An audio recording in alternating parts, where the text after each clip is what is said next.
اللي عنده راه السلام عليكم. الحمد لله انا غادي نقدر نقول في البدايه ديالي الحمد لله والشكر لله فتحنا واحد البادره حي الحداد حي الماجد الساكنه المقاطعه بني مكاده كامله فتحنا واحد المبادره باش تمشي واحد الرموك والحمد لله والشكر لله كانت استجابه كبيره من عند المحسنين بدل رموكه وحده.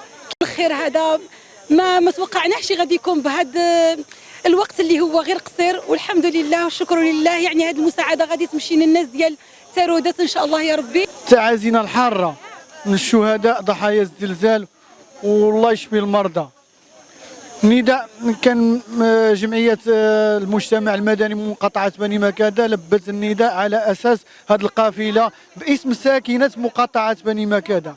ساكنه مقاطعه بني مكاده اليوم كتجند كامله وراء صاحب الجلاله الله ينصره.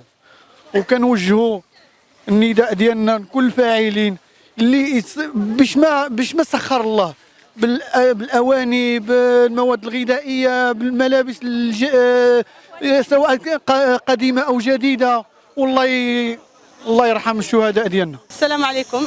احنا الناس متطوعين ديال بني مكاده كنتمناو ان جميع المغاربه في المغرب كامل يديروا هذا التطوع هذا ان شاء الله باذن الله. وصراحه تفاجئنا بزاف لان شي حاجه فوق الخيال، شي حاجه ما كناش كنتوقعوها.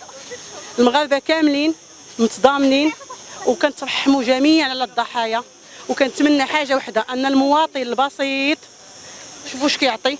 راه السيد راه صور لكم شوفوا واش كيعطي في انتظار الفاعلين الكبار ديال المغرب انهم يبنيو لهاد الناس فين يسكنوا. حنا غنعطيوهم ياكلوا وانتوما بنيو ليهم فين يسكنوا. هذه واحد المبادره ديال ما نقولوش ديال جمعيه المجتمع المدني، هذه ديال الساكنه، هذه الساكنه ديال بني مكاده هي اللي عملت هذه المبادره. هذه كانت واحد المبادره من الجمعيات وعلى راس الجمعيه ديال الحداد وباقي الجمعيات، والحمد لله كان واحد التجاوب من الساكنه. وهذه مبادره طيبه وهذا الشيء هذا كامل لله في سبيل الله. عندك اخوان ديالنا اللي ضروا تما، كاين اللي مات مسكين الله يرحمه واللي مريض الله يشافيه، وكنتمنوا هذا الشيء هذا